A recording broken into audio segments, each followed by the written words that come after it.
একবার দাসপাড়ার সঙ্গী সাথীদের নিয়ে লালন বহরমপুরে গঙ্গা স্নান করতে যান এবং বাড়ি ফেরার পথে মারাত্মক বসন্ত রোগে আক্রান্ত হন। আচ্ছন্ন ও অচৈতন্য লালনকে মৃত ভেবে তার সঙ্গী সাথীরা লালনের দেহটিকে নদীতে ভাসিয়ে দিয়ে চলে আসেন নিজেদের গ্রামে। নদীতে ভাসমান মুমূর্ষু জ্ঞানহীন লালনের দেহ দেখতে পান একজন স্নেহময়ী মুসলিম নারী, যিনি ঐকান্তিক সেবার মধ্যে দিয়ে লালনকে বাঁচিয়ে তোলেন। ভয়ঙ্কর বসন্তের দাগ লালনের মুখে চিরস্থায়ী হয়ে যায়।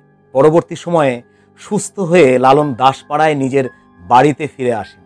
কিন্তু লালনের যেহেতু আগেই শ্রাদ্ধ হয়েছিল এবং যেহেতু তিনি মুসলিম বাড়ির ভাত খেয়েছিলেন, তাই দাসপাড়ার কেউই, এমনকি নিজের মা বা বউ, কেউই তাকে গ্রহণ করলেন না। লালন কিছুতেই আর জাতে উঠতে পারলেন না। জীবন, সমাজ, পরিবার, ধর্ম সবকিছু সম্পর্কে লালনের বিশ্বাস টলে গেল। তিনি সিরাজ শাহ নামে একজন ফকিরের কাছে গিয়ে দীক্ষা নিলেন। এরপর তিনি অজস্র গান রচনা করে গাইতে শুরু করলেন, আর তার গানের টানে ধীরে ধীরে তৈরি হলো তার একনিষ্ঠ শিষ্য সেবকের দল। অবশেষে কুষ্টিয়া শহরের প্রান্তে 1883 সালে সিরাজ শাহের নির্দেশে তিনি নিজস্ব আখড়া গড়ে তুললেন।